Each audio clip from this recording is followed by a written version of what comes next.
ሰበር ዜና ኢትዮጵያና እስራኤል በሚስጥር ያደረጉት ያልተጠበቀ ስምምነት ይፋ ሆነ።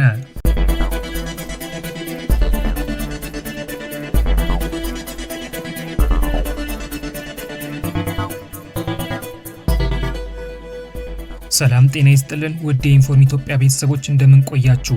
እንደ ሁልጊዜው ከታማኝና ውስጥ አዋቂ መረጃ ምንጮቻችን የሰበሰብናቸውና ለዚህ መረጃ ሰዓት የደረሱልንን ጉዳዮች ይዘንላችሁ ቀርበናል። ውድ የኢንፎርም ኢትዮጵያ ቤተሰቦች ወቅታዊ መረጃዎቻችንን ለመከታተል ያመቻችሁ ዘንድ ዋና ዋና ጉዳዮቹን አስቀድመን እናሳውቃችሁ። ሰበር ዜና ኢትዮጵያና እስራኤል በሚስጥር ያደረጉት ያልተጠበቀ ስምምነት ይፋ ሆነ። በኢትዮጵያና በእስራኤል ሚስጥራዊ ስምምነት በግብጽና በኤርትራ ከፍተኛ ድንጋጤ መፍጠሩን ታውቋል። የኢትዮጵያና የእስራኤል ሚስጥራዊ ስምምነት ኢትዮጵያን በቀጥታ ወደ ቀይ ባህር መውጣትና የባህር በር ባለቤት የሚያደርጋት እንደሆነም ታውቋል።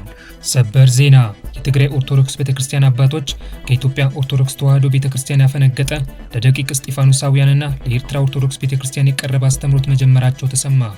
አባቶቹ የማርያም አማላጅነትን በመሳሰሉ የእምነቱ መሰረቶች ላይ ጥያቄ ማንሳታቸውም ታውቋል። የትግራይ ኦርቶዶክስ ቤተክርስቲያን አባቶች የጀመሩት እንቅስቃሴ ከኢትዮጵያ ኦርቶዶክስ ቤተክርስቲያን ዶግማና ቀኖና ጋር በግልጽ የሚጋጭ እንደሆነም ታውቋል። የትግራይ ኦርቶዶክስ ቤተክርስቲያን አባቶች የጀመሩት እንቅስቃሴ ከኢትዮጵያ ኦርቶዶክስ ቤተክርስቲያን ይልቅ ለደቂቀ እስጢፋኖሳውያን፣ ለኤርትራ ኦርቶዶክስ ቤተክርስቲያንና ለካቶሊካውያን አስተምህሮት የቀረበ እንደሆነም ታውቋል። በትግራይ ኦርቶዶክስ ቤተክርስቲያን አባቶች በኩል የተጀመረው እንቅስቃሴ ከኢትዮጵያ ኦርቶዶክስ ቤተክርስቲያን ጋር ያላቸውን ግንኙነት የሚያበላሽ፣ ልዩነቱንም ይበልጥ የሚያሰፋ እንደሆነም ታምኗል። የትግራይ ኦርቶዶክስ ቤተክርስቲያን አባቶች የጀመሩት እንቅስቃሴ በፌዴራል መንግስትና በትግራይ ክልል መካከል የተፈጠረውን ውጥረት የሚያባብስ እንደሆነም ታውቋል። ይህንንም በዝርዝር እንመለከተዋለን። ውድ የኢንፎርም ኢትዮጵያ ቤተሰቦች በዚህ መረጃ ሰዓታችን እነዚህና ሌሎች ጉዳዮችን በዝርዝር እንነግራችኋለን። አስቀድማችሁ ቻናላችንን ላይክና ሼር እንድታደርጉና መረጃዎቻችንን እንድትከታተሉ በአክብሮት እንጋብዛለን። አሁን ወደ ዝርዝሩ እናልፋለን። ሰበር ዜና የትግራይ ኦርቶዶክስ ቤተክርስቲያን አባቶች ከኢትዮጵያ ኦርቶዶክስ ተዋሕዶ ቤተክርስቲያን ያፈነገጠ ለደቂቀ እስጢፋኖሳውያንና ለኤርትራ ኦርቶዶክስ ቤተክርስቲያን የቀረበ አስተምህሮት መጀመራቸው ተሰማ።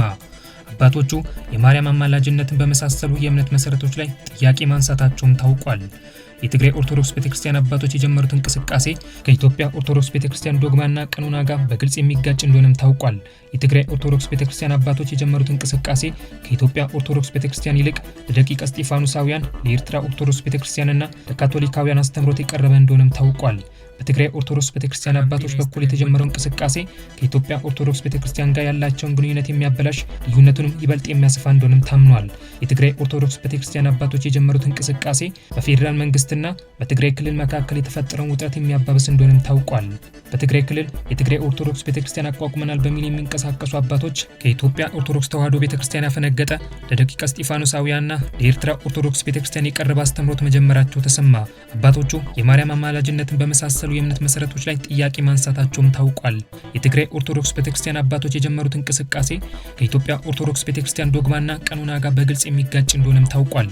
የትግራይ ኦርቶዶክስ ቤተክርስቲያን አባቶች የጀመሩት እንቅስቃሴ ከኢትዮጵያ ኦርቶዶክስ ቤተክርስቲያን ይልቅ ለደቂቀ እስጢፋኖሳውያን፣ ለኤርትራ ኦርቶዶክስ ቤተክርስቲያንና ለካቶሊካውያን አስተምህሮት የቀረበ እንደሆነም ታውቋል። በትግራይ ኦርቶዶክስ ቤተክርስቲያን አባቶች በኩል የተጀመረው እንቅስቃሴ ከኢትዮጵያ ኦርቶዶክስ ቤተክርስቲያን ጋር ያላቸውን ግንኙነት የሚያበላሽ፣ ልዩነቱንም ይበልጥ የሚያሰፋ እንደሆነም ታምኗል። የትግራይ ኦርቶዶክስ ቤተክርስቲያን አባቶች የጀመሩት እንቅስቃሴ በፌዴራል መንግስትና በትግራይ ክልል መካከል የተፈጠረውን ውጥረት የሚያባብስ እንደሆነም ታውቋል። ባለፈው ሳምንት መጀመሪያ በፕሪቶሪያ ስምምነት መሰረት የተቋቋመውን የትግራይ ክልል ጊዜያዊ አስተዳደርን ያፈረሰው ህወሓት በትግራይ ክልልና በፌዴራል መንግስት መካከል ያለውን ልዩነት ይበልጥ የሚያሰፋ ተከታታይ ፖለቲካዊ እርምጃዎችን መውሰድ በጀመረበት በዚህ ወቅት የትግራይ ኦርቶዶክስ ቤተክርስቲያን የሚል አዲስ መንበር መስርተው የሚንቀሳቀሱ የትግራይ ክልል አባቶች በፌዴራል መንግስትና በትግራይ ክልል መካከል ያለውን ልዩነት ይበልጥ የሚያሰፉና ተጨማሪ ውጥረት የሚፈጥር አስደንጋጭ እንቅስቃሴ መጀመራቸው ተሰምቷል። የኢትዮጵያ ኦርቶዶክስ ቤተክርስቲያን በሰሜኑ ጦርነት በትግራይ ህዝብ ላይ የተፈጸመውን የዘር ማጥፋት ወንጀል አላወገዘችም በሚል ከኢትዮጵያ ኦርቶዶክስ ቤተክርስቲያን ጋር ያላቸውን ግንኙነት ያቋረጡት በትግራይ ክልል የሚገኙ አባቶች የትግራይ ክልልን ከኢትዮጵያ ገንጥለን ሀገረ ትግራይን እንመሰርታለን የሚል የአደባባይ ንግግር ማሰማት ከጀመሩት የህወሓት አመራሮች ጋር የተመሳሰለ አቋም መያዝ እንደጀመሩ ይታወቃል። ከአንድ ሳምንት በፊት የአክሱም ከተማን ከኦርቶዶክስ እምነት ውጪ ሌላ ሃይማኖት የማይመለክባት፣ ከኦርቶዶክስ ቤተክርስቲያን አማኝ ውጪ የማይኖርባት፣ ከኦርቶዶክስ ቤተክርስቲያን እምነት ተከታይ ውጪ የማይቀርብባት፣ የአልኮል መጠጥ የማይሸጥባት ቅድስት ከተማ የሚል ስያሜ የሰጡት በትግራይ ክልል የሚገኙ የኦርቶዶክስ አባቶችም የሃይማኖት አባቶችም በዚህ ሳምንት ደግሞ የኢትዮጵያ ኦርቶዶክስ ቤተክርስቲያንን ዶግማና ቀኖናን በግልጽ የሚጥስ አስደንጋጭ አስተምሮት መጀመራቸው ታውቋል። የትግራይ ኦርቶዶክስ ቤተክርስቲያን መንበረ ሰላም በሚል የሚንቀሳቀሱት የትግራይ አባቶች ከኢትዮጵያ ኦርቶዶክስ ቤተክርስቲያን ዶግማና ቀኖና የተቃረነ አስተምሮት መስጠት የጀመሩት ከቀናት በፊት ባወጡት ባለ 12 ነጥብ መግለጫ በኋላ እንደሆነም ታውቋል። በትግራይ ክልል የሚገኙ የኦርቶዶክስ ቤተክርስቲያን አባቶች የጀመሩት አስተምሮት ከ200 ዓመታት ገደማ በፊት በኢትዮጵያ ኦርቶዶክስ ቤተክርስቲያን ውግዘት ከደረሰባቸው ደቂቀ እስጢፋኖሳውያን አስተምሮት ጋር የተቀራረበ እንደሆነም ታውቋል። በትግራይ ክልል የሚገኙ አባቶች እንደ ደቂቀ እስጢፋኖሳውያን የኢትዮጵያ ኦርቶዶክስ ቤተክርስቲያን መሰረት በሆኑ በስላሴዎቹ አንድነትና ሶስትነት ላይ ጥያቄ ማንሳታቸው ታውቋል። በትግራይ ክልል የሚገኙ አባቶች የማርያም አማላጅነትን በተመለከተ ከኢትዮጵያ ኦርቶዶክስ ቤተክርስቲያን የተለየ አስተምሮት መጀመራቸውም ተሰምቷል። አባቶቹ ስለ አድህኖ በተመለከተ ጥያቄ ያነሱ ሲሆን የኢትዮጵያ ኦርቶዶክስ ቤተክርስቲያን ማርያም የኢየሱስ ክርስቶስ በወለደችበት መንገድ ላይ በጸጋ ነው ወይንስ በቅባት የሚለውን የደቂቀ እስጢፋኖሳውያንን ክርክር ዳግም እንዳነሱም ታውቋል። በትግራይ ክልል የሚገኙ ኦርቶዶክስ አባቶች የኢትዮጵያ ኦርቶዶክስ ቤተክርስቲያን የምትጠቀምባቸውን የቅዱሳን ገድል የመከለስ እንቅስቃሴ እንደጀመሩም ታውቋል። አባቶቹ ከ200 ዓመት ገደማ በፊት በተማ ላይ ለተሰዋው አፄ ዮሐንስ ሁለተኛውን የሰማዕትነትና የቅዱስነት ስያሜ በመስጠት ታቦት የመቅረጽና በስማቸው ቤተክርስቲያን የመትከል እንቅስቃሴ እንደጀመሩም ታውቋል። በኢትዮጵያ ኦርቶዶክስ ቤተክርስቲያንና በትግራይ ክልል በሚገኙ አባቶች መካከል ያለውን ልዩነት በንግግር ለመፍታትና ግጭቱን በእርቅ ለመፍታት በኢትዮጵያ ኦርቶዶክስ ቤተክርስቲያን ሊቀ ጳጳስ ብፁዕ አቡነ ማትያስ በኩል ተከታታይ ጥረት እየተደረገ ባለበት በዚህ ሰዓት ከኢትዮጵያ ኦርቶዶክስ ቤተክርስቲያን ያፈነገጠ ለኤርትራ ኦርቶዶክስ ቤተክርስቲያንና ለካቶሊካውያን የቀረበ አስተምሮት የመስጠት እንቅስቃሴ ውስጥ መግባታቸው በእምነቱ ተከታዮች ዘንድ እጅግ አነጋጋሪ መሆኑ ታውቋል። ሰበር ዜና። ኢትዮጵያና እስራኤል በሚስጥር ያደረጉት ያልተጠበቀ ስምምነት ይፋ ሆነ። በኢትዮጵያና በእስራኤል ሚስጥራዊ ስምምነት በግብጽና በኤርትራ ከፍተኛ ድንጋጤ መፍጠሩ ታውቋል። የኢትዮጵያና የእስራኤል ሚስጥራዊ ስምምነት ኢትዮጵያን በቀጥታ ወደ ቀይ ባህር መውጣትና የባህር በር ባለቤት የሚያደርጋት እንደሆነም ታውቋል። ኢትዮጵያና እስራኤል በአፍሪካ ቀንድ በቀይ ባህር ቀጠናና በመካከለኛው ምስራቅ አዲስ የኃይል አሰላለፍን የሚፈጥር ሚስጥራዊ ስምምነት ማድረጋቸው ተሰማ። ኢትዮጵያ በቀጠና የበላይነት እንደሚያጎናጽፋት የታመነበት የኢትዮጵያና የእስራኤል ሚስጥራዊ ስምምነት በግብጽና በኤርትራ መንግስታት ከፍተኛ ድንጋጤ መፍጠሩ ታውቋል። ኢትዮጵያና እስራኤል ከ2 ዓመታት በፊት ያደረጉትና በሚስጥር ተይዞ የቆየው ስምምነት ኢትዮጵያ በቀጥታ ወደ ቀይ ባህር መውጣትና የባህር በር ባለቤት የሚያደርጋት እንደሆነ ሚስጥራዊ ስምምነቱን የተመለከቱ የዲፕሎማቲክ ምንጮች አመልክተዋል። በኢትዮጵያና በእስራኤል መንግስታት ወታደራዊ ትብብር ማዕከል አድርጎ በሚስጥር የተፈረመው ስምምነት እስራኤል የኢትዮጵያን የባህር በር ባለቤትነት ጥያቄን በግንባር ቀደምትነት ከጀርባ ትደግፍ እንደነበር የሚያሳይ እንደሆነ ታውቋል።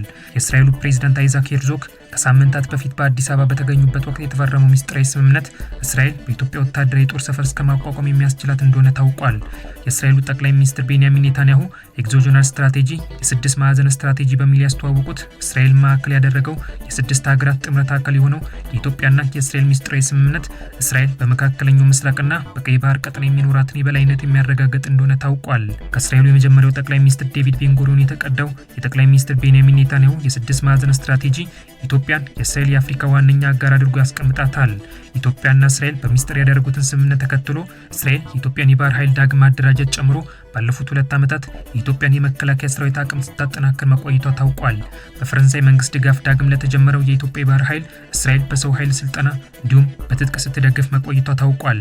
የኢትዮጵያን የባህር በር ከማደራጀት በተጨማሪ እስራኤል የኢትዮጵያ የመከላከያ ሰራዊት አሮስታርና ዋንደር የተሰኙ ዘመናዊ ድሮኖች አስታጥቃለች። በተጨማሪም እስራኤል የኢትዮጵያ የመከላከያ ሰራዊት በጠላት የተጠመደ ፈንጂ ማምከን አቅም ያላቸው ተሽከርካሪዎችን ተንደር ኢንፋንትሪ ሞቢሊቲ ቬሂክልና ታር21 የተሰኙ ዘመናዊ ብረት ለበስ ተሽከርካሪዎችን መስጠቷ ታውቋል። በሚስጥራዊ የኢትዮጵያና የእስራኤል ስምምነት እስራኤል የኢትዮጵያ መከላከያ ሰራዊት ያስታጠቀችው ዘመናዊ የአየር መቃወሚያ ስርዓት አይረንዶም በግብጽና በኤርትራ መንግስት ላይ በተለየ መልኩ ድንጋጤ መፍጠሩ ታውቋል። ከሰሞኑ አሜሪካና እስራኤል በኢራን ላይ የወሰዱትን እርምጃ ተከትሎ ከኢራን የሚወነጨፉ ሀገር አቋራጭ ተምዘግዛጊ ሚሳኤሎችን 99 በመቶ የማክሸፍ አቅም እንዳለ የተረጋገጠውን የእስራኤል አየር መቃወሚያ ስርዓት ኢትዮጵያ መታጠቋ የህዳሴ ግድቡን ጨምሮ የኢትዮጵያን ከተሞች በአስተማማኝ ሁኔታ መጠበቅ እንደሚያስችልም ተሰምተዋል።